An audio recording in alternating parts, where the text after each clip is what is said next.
Bueno, muy buenos días chicos. Hoy vamos a comenzar haciendo una introducción al metabolismo de carbohidratos. La idea es que recordemos algunos aspectos muy generales de los carbohidratos, que hablemos de lo que es el metabolismo de los carbohidratos.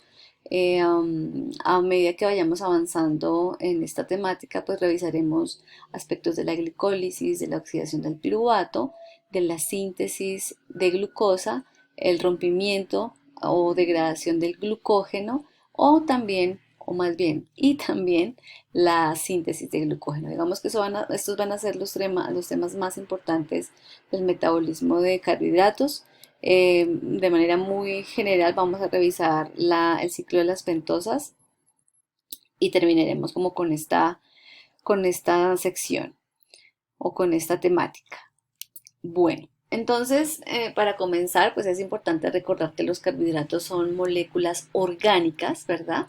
Compuestas por carbono, hidrógeno y oxígeno, y que el diferencial con otras moléculas orgánicas está en que tienen dentro de su estructura grupos aldehídos y grupos cetona. Es decir, recuerden que lípidos, proteínas, ácidos nucleicos, todos tienen dentro de su estructura carbono, hidrógeno y oxígeno, pero el diferencial con estas otras biomoléculas es que los carbohidratos son los únicos que tienen dentro de su estructura grupos aldehídos y cetonas. ¿Listo? De acuerdo al número de monómeros o de azúcares que tienen los carbohidratos, podemos clasificarlos como monosacáridos, disacáridos, oligosacáridos o polisacáridos. Aquí les traigo algunos ejemplos de los azúcares pues, que más son conocidos y que son importantes para nosotros. Recuerden que los monosacáridos pueden también dividirse de acuerdo al número de carbonos, en pentosas, en hexosas, en triosas, ¿sí? Y de acuerdo al grupo funcional, si tienen aldehídos o si tienen cetonas, pues pueden dividirse, no agruparse en como aldosas o cetosas, siendo por ejemplo la glucosa un azúcar de 6 carbonos que tiene dentro de su estructura una aldosa y la fructosa tiene también 6 carbonos, pero tiene dentro de su estructura un grupo cetona. La ribosa es un azúcar de 5 carbonos y tiene dentro de su estructura un grupo aldehído. Entonces fíjense que aquí hicimos una revisión muy general de la estructura de estos azúcares. Ustedes allá en casa revisen un poquito sobre la función de estos carbohidratos. ¿Listo? Recuerden aquí que la celulosa es muy importante para las plantas y que nuestro organismo no metaboliza este polisacárido por la estructura que tiene.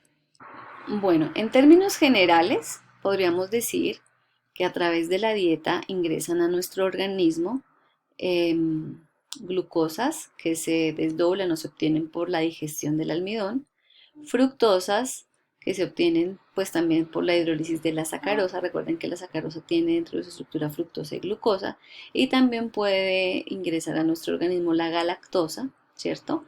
Que se obtiene de la hidrólisis podemos obtener galactosa, que se obtiene de la hidrólisis de la lactosa, que son disacáridos. Estos dos son disacáridos. El almidón es un polisacárido que fíjense que puede llegar a tener hasta 3000 unidades de glucosa.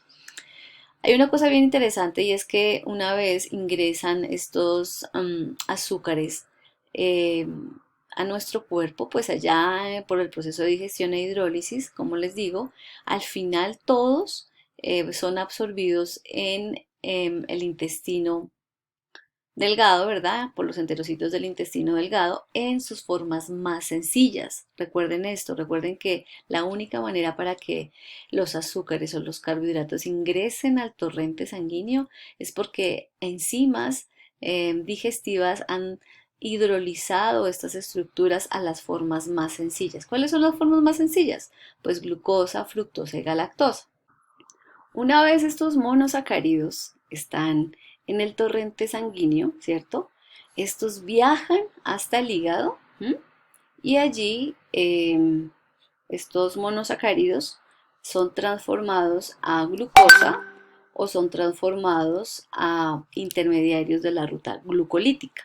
¿Cuáles son esos intermediarios de la ruta glucolítica? Entonces, en el caso, por ejemplo, de la galactosa, esta se transforma a glucosa 6-fosfato, En el caso de la fructosa en el tejido adiposo, esta se transforma a fructosa 6-fosfato y en el hígado se transforma directamente a dihidroxiacetona fosfato y gliceraldehído 3-fosfato. Todos los que están aquí en amarillo son intermediarios de la ruta glucolítica, es decir, productos que se generan por el rompimiento de la glucosa y que al final pues vamos a obtener 2 piruvatos. ¿Listo?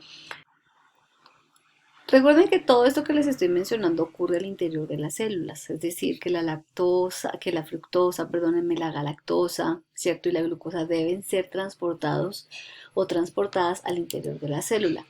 Entonces recuerden que cuando vimos digestión y absorción de carbohidratos, vimos que la galactosa, la glucosa y la fructosa pueden ingresar hacia los enterocitos, ¿no es cierto? Pueden ingresar hacia los enterocitos a través de difusión pasiva, ¿no es cierto?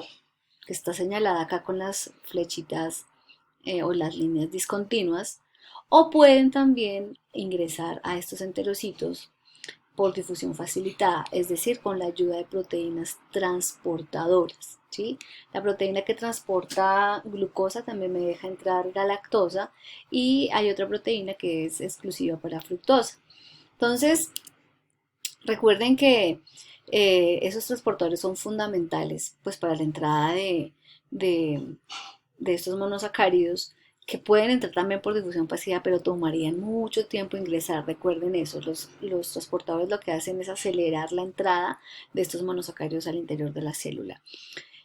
Nos vamos a centrar en el transporte de la glucosa y en lo que pasa con la glucosa a través de esta diapositiva. Entonces, la glucosa en respuesta a una señal activada por la insulina, que es una hormona, llega al receptor, este receptor se activa, genera unos efectores aquí en el medio intracelular que le dicen aquí a este receptor, mire, necesitamos glucosa al interior de la célula, por favor deje entrar glucosa, ¿sí? En ese momento se abre, digamos, esa compuerta, esa proteína transmembranal, se abre y permite la entrada de la glucosa. Una vez la glucosa está aquí en el medio intracelular, ¿no es cierto?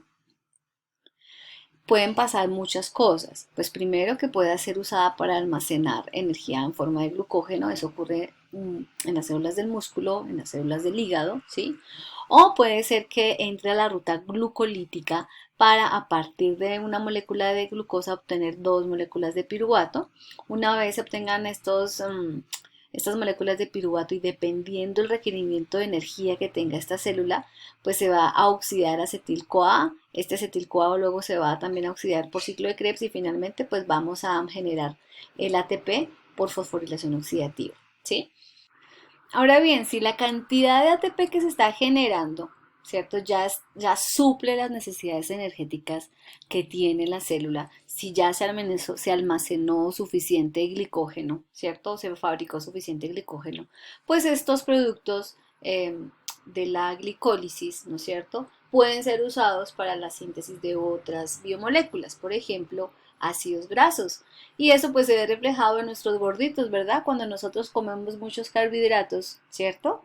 Y no hacemos ejercicio para gastar energía, sino que somos bien sedentarios. Pues nada, acumulamos todos esos carbohidratos en forma de grasita. Bueno, chicos, aquí es importante también que revisemos que dependiendo del tejido, ¿cierto? Existen diferentes transportadores, pero son comunes el GLUT1 y el GLUT3 para casi todos los tejidos de las células, de los organismos de los mamíferos más bien. ¿Sí? El GLUT2 y el GLUT4 son, pues, digamos que se expresan, no son los responsables del transporte de glucosa y también de la galactosa en el hígado. En el músculo está el GLUT4 y en el intestino delgado está el GLUT5 como información general de estos transportadores. ¿Listo? Bueno, nosotros vamos a empezar este tema de metabolismo de carbohidratos hablando de la ruta glucolítica, es decir, vamos a entender el detalle o ver el detalle cómo es que una molécula de glucosa se transforma a piruvato.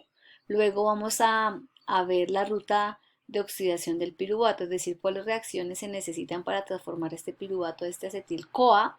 Vamos a ver luego ciclo de Krebs y finalmente vamos a realizar pues, las principales reacciones de la fosforilación oxidativa y cómo pues a partir de estas reacciones podemos sintetizar ATP.